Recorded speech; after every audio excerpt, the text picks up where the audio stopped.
why Austin was the, I would say, the seat of inspiration of the masks that became an entire family inside of my art creation was that I met a dancer there who had been fortunate to study with a great European modernist named Mary Wigman. And Powell Shepard was a dance teacher at the University of Texas, and this is in 1972. And in a collaborative conversation about making a theater event, he brought out something to show me, and he brought out this yarn bag and took a mask out of it and said, "Letitia, there's something I'd like to show you," and put this mask on. And when he did, it just threw all the lights out in my chamber, because he disappeared and I saw something standing before me I couldn't imagine. I mean, the two didn't add up. And so he liked this choreographer so much, and I saw the mask, and we had been talking about fantasy characters, and so I thought, well, I could make one of those, and then wouldn't that be more fun? I could make the face of one of those things he imagines. So anyway, I set about doing that, and that's how my first one got made. But in the process of that, I had already artistic habit of keeping notebooks every day and so on and so forth, and so I had already begun my process of writing as a contemplative process of finding the ideas that then come out in sketches and books, and then they do evolve into whatever you're doing. An idea is a realm, as far as I can see, and for me it's a circular realm. So anyway, I got into that with that first mask, and the first mask, not little did I know what masks were. I was making an object. He told me bluntly I did not know what I had made. And of course, bluntly, I told him back I certainly did, because I had made a mask. But that wasn't the truth. They're alive. And so when I finally encountered the fact that inside of this object was a life, that was what had made the illusion of him disappear when he put the mask on. Little did I know. So as it turns out, I have a very deep dream life as well. And so this daily journaling habit was recording all of that when more and more of these entities started showing up in my dreams, all on their own, ready-made. All I had to do was wake up and make them. There was a process that I have stuck to from the beginning, because now, mind you, my inspiration came from a mask that was used for dance, and it had been carved by a Dutch artist in Holland, and it was made of wood. I don't work with wood, I don't carve with wood, and I was a clay person. So I made mine in clay. And so what you're seeing here is one that's complete, and this one was completed in 2008.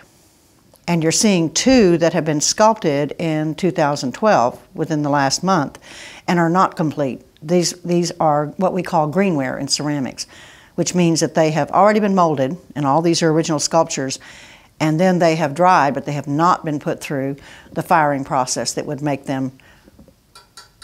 So these are very delicate. They're very, very delicate right now.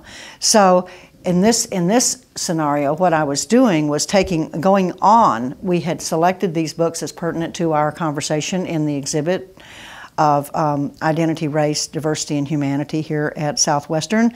And so I looked in this book and realized I had always intended to make those. What an opportunity. So I took after it. And so that's what you see here. You see this piece, which is a story of reoccurring rains.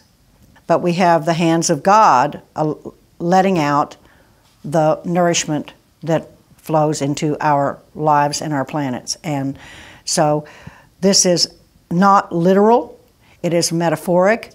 And this image here does not tell me what's on the back. By the time I move over, I finish this first. I don't go to the back. I don't back, front, back, front. I finish the story, which means it's like if you were telling yourself, writing a one-act play, for instance.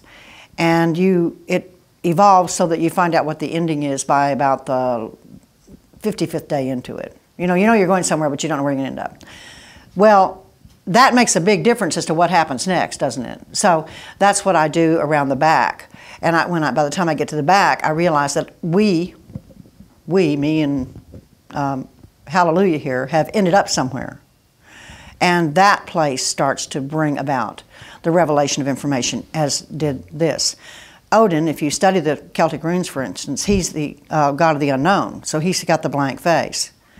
So I'm working with him and working with him, and then when I get to the other side, I realize, wheat, all the meaning is in the unknown, hidden meanings, these all hidden meanings. And I happen to have, back in a notebook somewhere over here, this very explicit piece of graphics called Hidden Meanings, done back over here in 1998 when I was in Houston doing something else. And so those two, and those pages of time close together. That's why the books are so important, because they bring together this arch of time. And this is the hand of God reaching down and pulling spirit right up to, I would say, epiphany or well-being or whatever, but this is the presence of the hand of God. So from this stage of the game, they have to be fired again, and then they have to be glazed, and this is an intricate process. This is this is my mask of Odin, and Odin is one of the Celtic runes. He's one of the Celtic gods, and so this is my mask of Odin, and his theme, which appears on the inside of the mask. All of them are glazed and end up with painting on the inside. This theme, this symbol represents hidden meanings, the stairway of hidden meanings. The form is the landscape, and the color is the vehicle. So anyway, that's how this little, that's how this fits together.